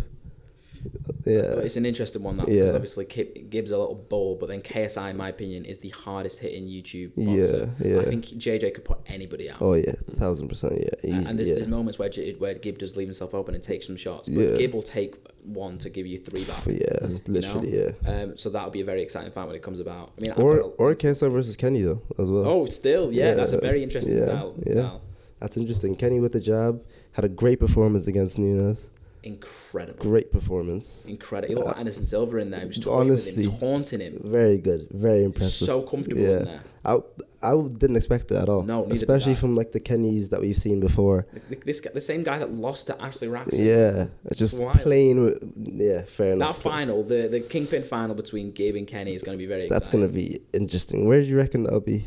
I hope the O2 Arena. Yeah. I live across the road from it. But, to be honest, we were talking about this when we were walking up. But Julie's still in there. Yeah. So there's a chance they may try and do it in Brazil. Yeah. There's a chance they might do like a Julie versus Barbie headliner final in Rio de Janeiro. Oof, imagine. Could you imagine? Would you go? Probably not. Probably not. Brazil, make a little chip out of it. Yeah. The crowd are amazing though. And now, were you guys there for the quarterfinal? We weren't there, no, but I couldn't believe the Brazilian turnout. Yeah. It was wild. Then they just all left as soon as he fought. I know, I was there. I think I got the video that went viral on Twitter where everyone was just leaving. Yeah. I couldn't believe it because when Gabe and McBroom fought, it was like they were filming. It was like they were fighting in a leisure centre. Imagine giving McBroom. It was such a plummet from the hype of Winderson. Yeah. To be fair, their first fight wasn't huge either. It was hard to sell. Yeah, it wasn't amazing. Yeah. No. It was interesting fight though. What do you think is the problem with that fight? Because both of them are fairly big names, and they have their storyline as well. So yeah, but the thing is, the content. There was not a lot of content being put out. I mean, and obviously, Austin McBroom's fan base are the Ace Family fan base. They're sort of like, I guess, young girls and things like that. Yeah. They're not going to fights. They're not going to go and watch him fight. Yeah. And Gibbs' fan base, obviously, the first one was in America, so it was hard, to sell. And I feel like there wasn't a lot of content being made from Gibbs' part. Whereas I feel like if say for instance, Gibb and Kenny headline in the UK. Next time, I think that has a much bigger turnout. Yeah. Because the storyline that's been set from Kingpin, and obviously Gibbs making much more content now. Yeah, definitely. But, yeah. I think this is a bit of a pivot, but what's one of the craziest or weirdest experience that Logan has given you from working with him? Oh wow! I mean, there's been a few. Yeah. There's been a lot of pinch myself moments because we've done a lot of various content. Yeah. The Superbowl advert is an obvious one. Yeah. Craziest or weirdest experience? Yeah, you woke up or the day after, you're like, I just did that. Like, whoa. Well, the Super Bowl commercial was a weird one because I was in Paris at the time, and it was funny because the Super Bowl commercial, because obviously we were in a pub in Paris, and we found out they aren't showing it on the channel that will have the Super Bowl commercial. Yeah. So I was like, fuck. So we went back to the hotel, and I was trying to get up on my phone, and I had a stream up, and it crashed. The stream didn't work, and I was like, fuck. And I was like, I'm not gonna see the Super Bowl commercial live. And then I was like, because I knew what time it was meant to go on, like just before kickoff. So it was playing, and my sister texted me during the 30 seconds it was playing, and she was like, what time does it go on? I was defeated, and I just messaged her back and went, it's on now. And she was like, what do you mean it's on now? I was like, literally, you texted me in the 30 seconds it was on. And then I was like, my girlfriend Hannah, I was like, check if people talk about it on Twitter, and then everyone was talking about it. So I always played and missed it. But for me, whenever I go to a UFC event and I see it played on the screen, that's the pinch me moment. Yeah, I can imagine. That's probably the number one. I don't think anything's come close to that. Yeah. But even just recently, we did the proposal video, and obviously I knew quite a while before. That video was like, wow. That was really good. You haven't seen it? That video was impressive. Not only was it good for like you, Logan, you also made someone else's career kind of with the music at the end. Oh yeah. That's a very interesting one, that, because I was really struggling for a way to end the video. Yeah. So obviously the last part of the video, Logan had gone to Lake Como. He'd done the proposal, but then we were going to sort of take our time with the video, get it like perfect, and then put it out. How long had he already proposed before he? A couple of days. Before the video came out. Oh, he proposed on the 2nd of July, and the video came out on the 10th. Okay. But we had to get it out quickly because somebody at the hotel had leaked it to the press. Whoa! Damn. So the TMZ, everyone was tweeting out. I think I seen the Bread Patch post it ages ago before the video came out. But Logan didn't say anything, so I was like, who knows, really, yeah. But Exactly. Yeah. So me and Logan were like, we need to put this video out, and I needed a way to end the video. I just didn't know how to end it. I had these Polaroids and things, and I wanted to end it in a like a really nice way. So I was on a site called Music Bed, which is a very good site for finding good music, and I was trying to find a song to like end the video, and I came across this artist. I believe his name is Josh Sahunta, and I found this one song, and I was like, I think this is perfect. I went to my girlfriend and I played a few of his songs, and she was like, don't go for that one, the one I wanted. She was like, go for this one. And I used it, and I was really worried because whenever I'd upload the video on my channel, like it would get copyrighted. For whatever reason, when I uploaded to Logan's, it wouldn't. But we still got the license and everything. Yeah, that's an inside job, right there. I think he's green.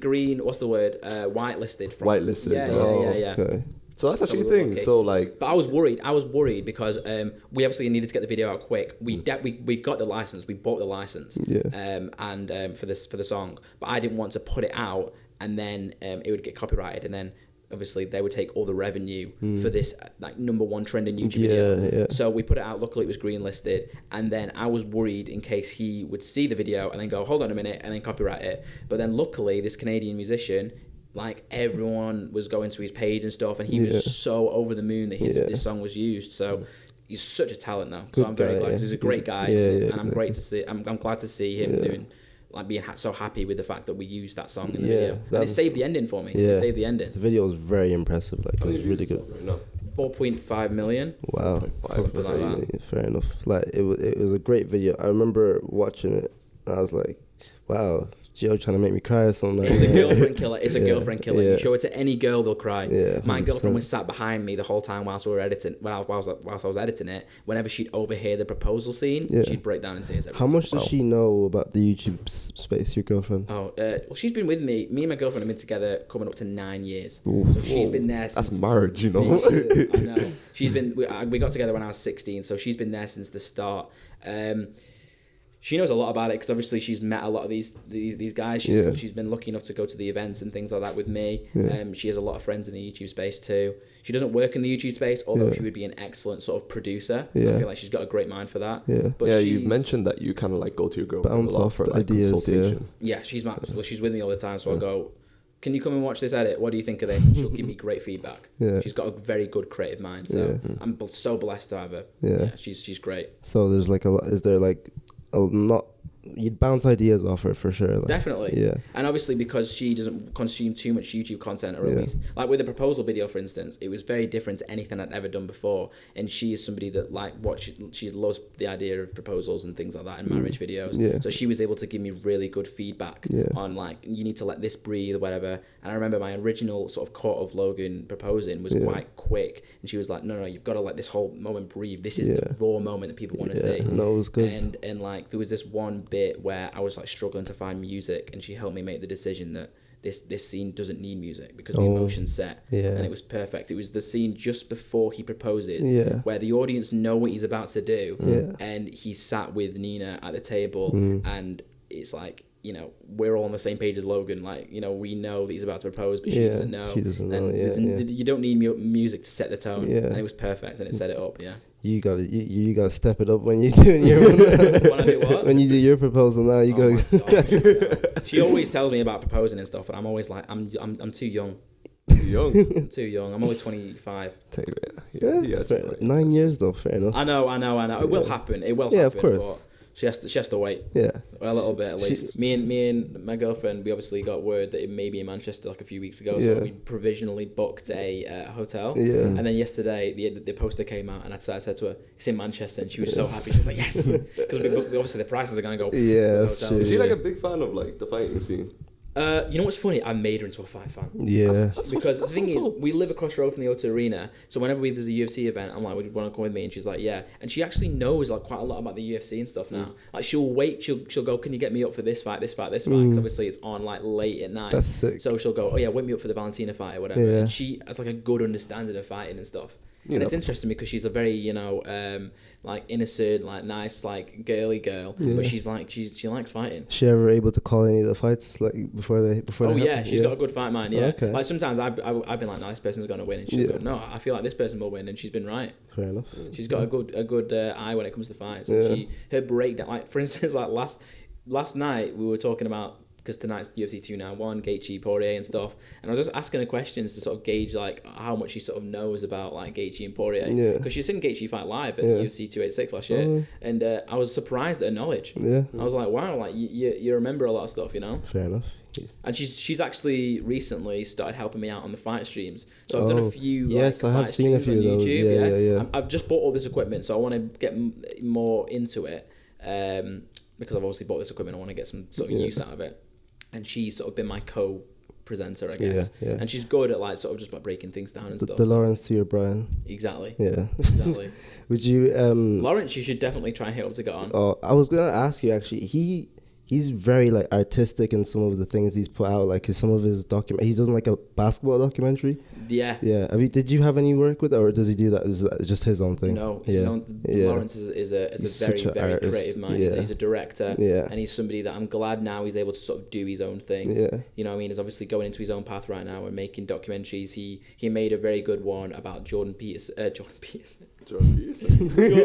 Henderson, the Liverpool player. Yeah. He made a really, really good one about him. He's actually hilarious as well. Lawrence, yeah, bro, he doesn't realize how funny he is. Lawrence is hilarious. He's so witty. Yeah, he like. I used to be so excited to go to the studio sometimes in the morning because I knew there'd be like an hour and a half where Brian would be getting ready and me and Lawrence could just rib into things. Yeah. I'd go, Lawrence, let's watch. I saw this video and then me and Lawrence would just like watch through a video and we'll just like laugh about it and stuff. Yeah. He's good. The way that his mind works, like he is somebody that made me realize that like people are either funny or not funny. Like he's so naturally funny. Yeah, literally. Yeah, his like witty humor is perfect. Yeah, you mentioned you were gonna do a freelance thing kind of before. How much would you have been charging? I'm not saying that. Look, I might as well ask. How much you get paid for that Superbowl commercial? I actually got so obviously I'm on full-time salary with Logan, but I did get a very, very big bonus for that. So because the Logan is very generous. That's all I say, but I did get a big bonus for that. However, talking about the Super Bowl commercial and stuff like that, one thing that I can, I'm very thankful to Logan for is, even I've only worked with him for a year. Say for instance, touch wood, he won't do this. But if he said to me, "I don't need you anymore," like whatever, I don't want to make YouTube content, or at least I don't need you full time. So you can go freelance if you want. My freelance rates have doubled since fucking working with Logan. I just made a Super Bowl commercial. He's that guy now. You say you better come prepared if you wanna work with me. So I'm Gio, Mr. Super Bowl. But there's those things that allow you to sort of put the money up. Yeah. Like that ass, you're working with the biggest YouTuber, like in biggest the fucking YouTuber world, in the world right now. Like, so like you can't command more. That's one good thing as well now, because obviously like I have like family or like my girlfriend's family, whoever, or like extended friends that they'd go, oh, so you what do you do? I edit for a YouTuber. Back in the day, he was like, yeah, True Geordie. Oh, I've never heard of him, or I've sort of vaguely heard of him. Who is he? Whereas now I go, yeah, I edit for Logan Paul. You know straight away. Logan Paul. But then I always have to specify that it was after the thing, and then with you know what I mean. Yeah, you didn't do that video. That wasn't me. Yeah, it wasn't me. Went with True Geordie. Yeah, but it was before. I left by that point. Before, it was like it was before then. It was like in a good window. It wasn't me that blurred the body. It was after that. What was I gonna say? I've completely gone blank.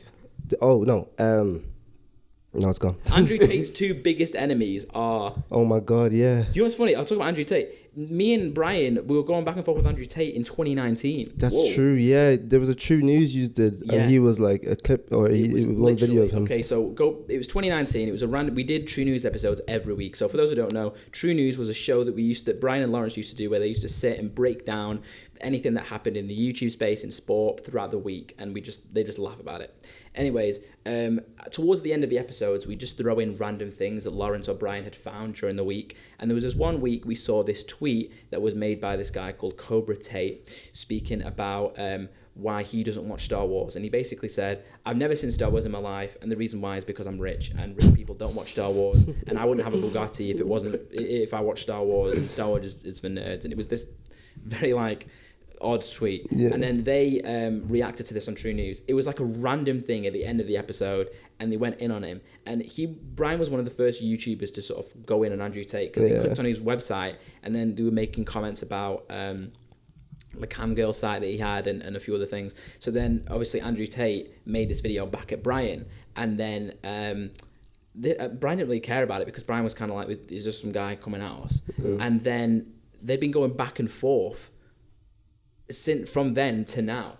Now, like, that hatred that Tate had for Brian he still has it now. That's Crazy. crazy. And he still mentions him and talks about him and stuff. That's it insane. really, really hit a nerve with him. Yeah. Do you know what I mean? So I've done something technically to directly piss off Andrew Tate. And that was back in 2019 when no one heard of him. Yeah. We used to refer to him as Tate Speech, because that was the name of his channel. So we'd go, oh, Tate Speech has made another video when you're Brian, and Brian's like, I don't care. And now he's literally one of the most popular people in the world, which is crazy to see like that. Yeah. That Maybe rise. not anymore though. No, he's still up Andrew there. Tate. Is he like still that big though? Not as big as he probably was, but he's definitely still up Yeah, there. he's still up He's there. still He is massive. up there. I don't hate the guy. I feel like, you know, his two biggest enemies are Logan and Brian. It's weird, because he's like, you know, I wonder if he hates ham too, maybe. Afghan Dan. If I just like started going after Afghan Dan, that would be wild.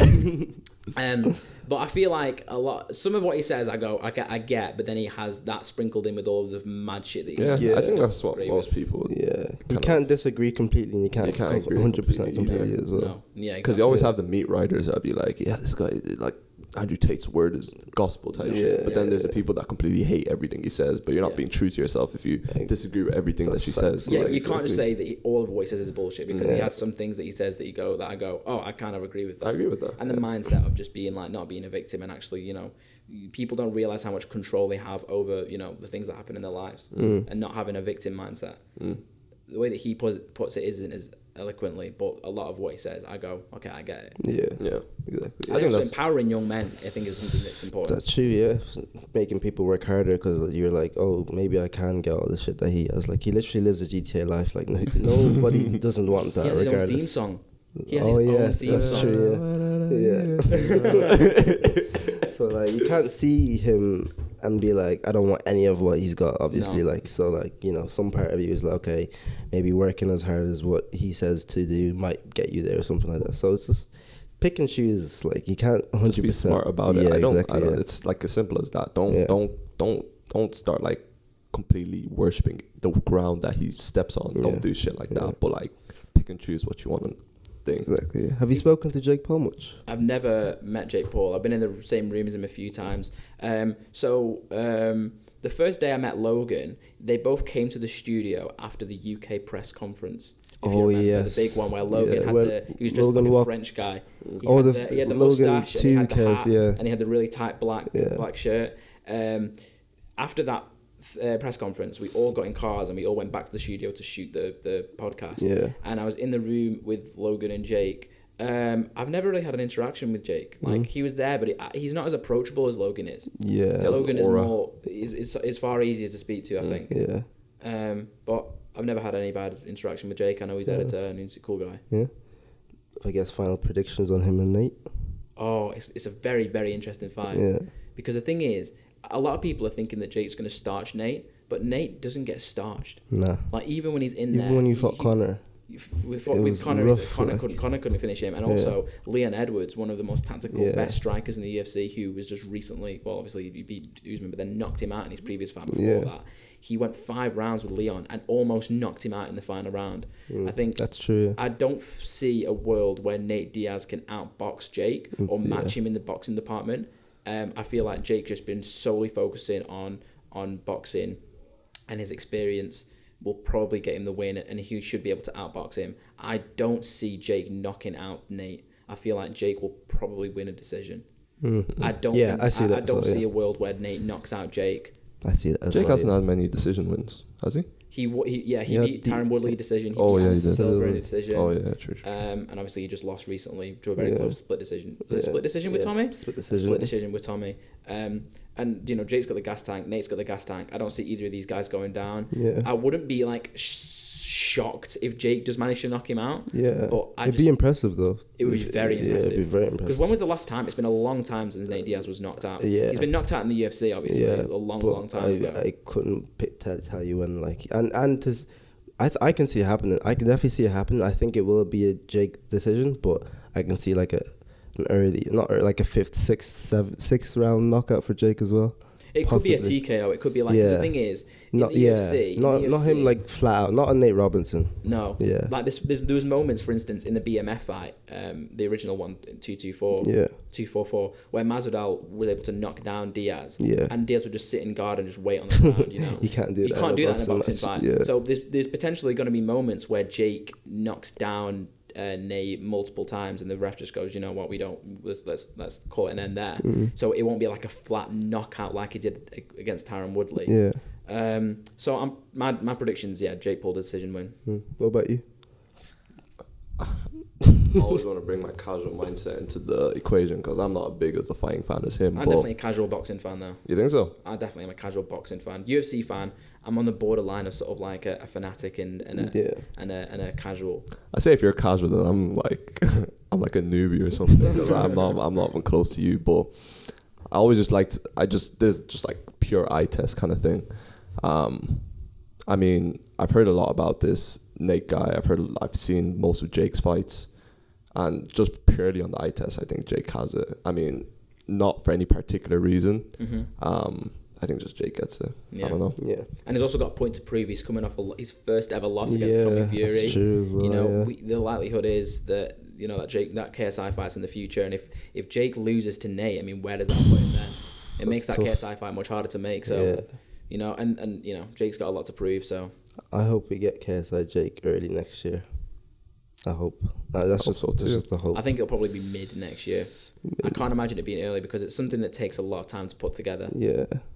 Like that's the thing. One of the reasons why it's so hard to pull together is because MVP misfits. Yeah, it's like putting the Deontay Wilder AJ fight together or the Fury Joshua fight together. It's like last minute something will happen.